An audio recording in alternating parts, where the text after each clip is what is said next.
I'm Scott Hoy, and I'm a member of the State Bar of South Dakota Lawyers Assistance Committee. Sometimes when you get down, and obviously we all deal with things where our clients take us down, then what can happen is you can start to let things like drinking or potentially other forms of abuse come into your life and not really recognize that it's there. That we all have things that we can do to support each other, and that it's okay to ask for help. We hope to make our profession thrive and improve the lives of those around us and help us to live above the bar. Hello, my name is Pamela Ryder. I'm president of the State Bar of South Dakota. And joining me today is Dr. Singh from Sanford Psychiatry. Welcome to the State Bar Lawyer Assistance Committee's Living Above the Bar series, where we will discuss a variety of health-related topics that impact us both personally and professionally. And today, Dr. Singh and I will discuss the signs and symptoms of co-occurring disorders and the treatments therefore. But first, Dr. Singh, thank you for joining us today. Thank you. Dr. Singh, would you please provide us with some background regarding co-occurring disorder? We generally tend to use the term co-occurring disorders is when we see a lot of psychiatric symptoms occur together.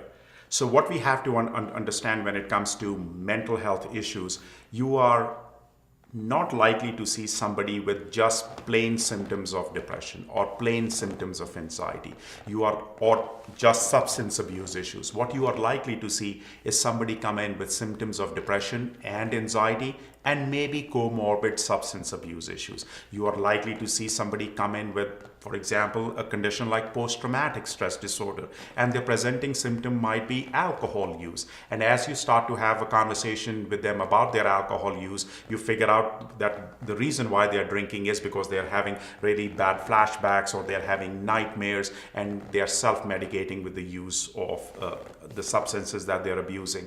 So when we use the term co-occurring disorders, what we are trying to make people understand is that you are not likely to see one particular psychiatric diagnosis exist by itself. Okay.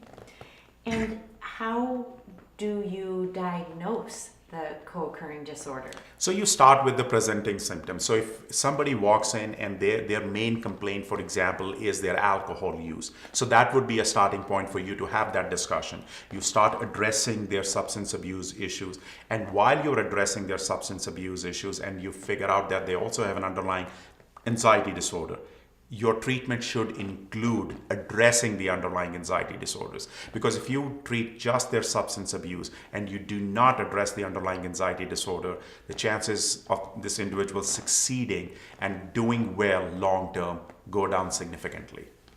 When you talk about treatment then for co-occurring disorders, what does that look like?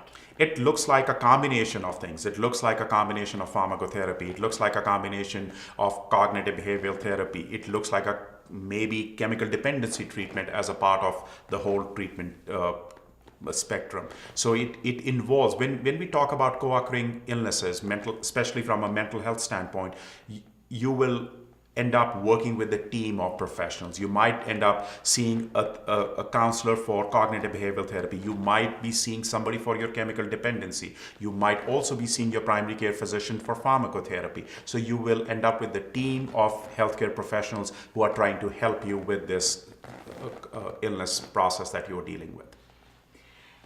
What is the first step for someone who believes they may have a multitude of issues going on? Where do they go first?